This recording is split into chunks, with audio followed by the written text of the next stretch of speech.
왔어 브로 기똥찬 똥찬입니다. 오늘은 가성비로 유명한 제품이죠. 매년 업그레이드 되고 있는 미밴드 6를 가져왔고요. 제가 실제로 한 일주일 정도 사용을 했습니다. 다들 아시겠지만 저는 실사용 리뷰를 좋아하잖아요. 그래서 얘를 한 일주일 정도 지금 사용을 했습니다. 그리고 저에게는 미밴드 5도 있어요. 최저가 기준으로 보면 5는 3만원 정도 해요. 가격이 많이 떨어졌습니다. 그리고 6 같은 경우는 45,000원 정도 합니다. 그래서 과연 15,000원을 더 주고 6를 사야 되는지 아니면 5를 사도 되는지 그런 이야기를 한번 해볼까 합니다. 그럼 먼저 외관부터 보면서 이야기를 해보자고요. 까자.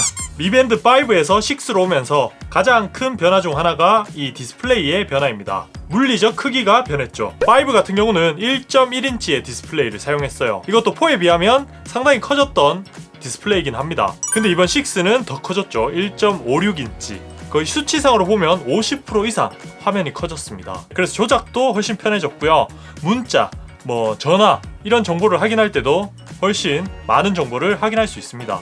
5는 메뉴가 하나씩 보이는 게 보이실 겁니다. 반면 6는 메뉴가 두세 개씩 보이는 게 느껴지시죠. 내부 정보를 확인할 때도 그 차이가 확연히 느껴져요. 분명 큰 화면은 터치 조작에서도 더 유용했고요. 보여지는 정보도 훨씬 더 넓게 시원하게 보여졌습니다. 사실 이렇게 화면이 커지면 걱정되는 부분이 있죠. 바로 유닛의 크기가 커질 수도 있다는 건데요. 근데 이번 미밴드 6는 화면 크기만 커졌지 유닛의 크기는 거의 달라진 점이 없습니다. 무게도 거의 동일해요. 미밴드의 최대 장점이라고 할 수 있는 휴대성, 가볍고 크기가 작은 그런 부담 없는 밴드의 크기는 그대로 지키면서 화면만 커졌다는 겁니다. 거기에 해상도도 291ppi에서 326ppi로 거의 애플에서 말하는 레티나 디스플레이 수준의 해상도를 보여줍니다. 반면에 조금 아쉬운 점도 있는데요.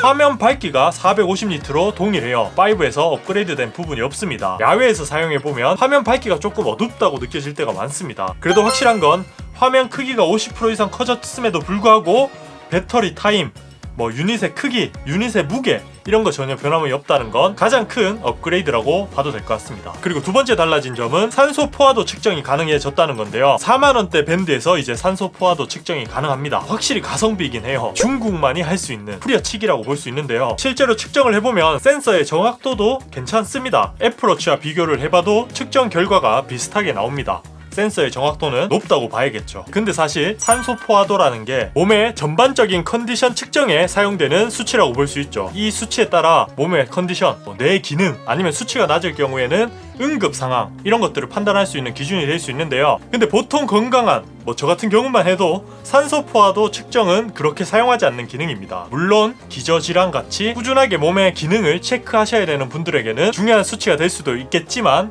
저 같은 경우는 그렇게 중요하지 않는 수치이기 때문에 그렇게 유용한 업그레이드라고 볼 수는 없을 것 같습니다. 그래도 깊게 따지고 보면 업그레이드라고는 봐야겠죠. 측정을 할 수 있는 것과 없는 것 차이가 있다고 보면 돼요. 그리고 이제 마지막 세 번째, 추가 운동 측정 기능입니다. 우선 배구, 테니스 등등 해서 30개까지 운동 측정이 가능하다고 하고요. 걷기나 뛰기, 로잉머신 같은 6개의 운동은 자동 측정이 가능합니다. 이 자동 측정이란 게 보통 운동을 할 때 우리가 측정을 켜잖아요. 근데 간혹 깜빡하고 운동 측정을 켜지 않을 때가 있습니다. 그럴 때 알아서 웨어러블이 측정을 해주는 기능인데요. 실제로 사용해보면 조금 아쉬워요. 이게 정확하지 않다고 봐야 될 정도로 측정이 안 됩니다. 두 녀석 모두 자동 측정이 되는 제품이죠. 과연 이 두 녀석이 얼마나 빠르게 측정이 시작되는지 한번 비교를 해볼 건데요. 40분부터 그냥 무작정 걸을 겁니다. 그래서 두 개 중에 어떤 게 먼저 작동이 되는지 그리고 얼마나 차이가 나는지 한번 보여드릴게요. 그냥 걷는 걸로는 둘 다 자동 측정이 안 됩니다. 그냥 뛰어볼게요. 이제 뛰기 싫은데. 시작한 지 4분 만에 애플은 떴습니다. 얘도 한번 작동을 시켜볼게요. 제 체력이 허락한다면요. 안 돼요. 제가 10분 이상 뛰어봤는데 안 되는 걸로.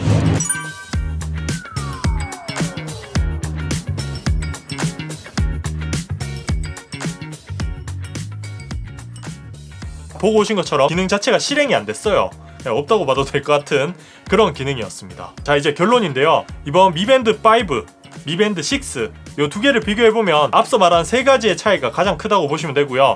나머지 배터리 효율이라든지 기본적인 운동 측정 거의 동일하다고 보시면 됩니다. 결국 세 가지의 기능을 15,000원 주고 살 것인가 안 살 것인가 요것만 결정하시면 되는데요. 저는 솔직히 말씀드리면 화면 큰 것 때문에 6가 더 좋은 것 같습니다. 생각보다 그 차이가 커요. 더 편하다고 느껴집니다. 근데 만약에 그냥 단순히 측정만 할 거다 이렇게 생각하시는 분들은 5를 사도 충분할 것 같습니다. 디스플레이 크기도 좀 깊게 따지고 보면 우리가 정보를 확인할 때는 이 스마트폰으로 확인을 많이 하잖아요. 미밴드로 그렇게 조작할 일도 없고 그냥 단순히 측정만 하기에는 뭐 미밴드 5나 6나 거의 비슷하다고 봅니다. 그러니까 진짜 가성비만 놓고 보면 5가 더 좋다고 생각이 되네요. 오늘 영상은 여기까지고요.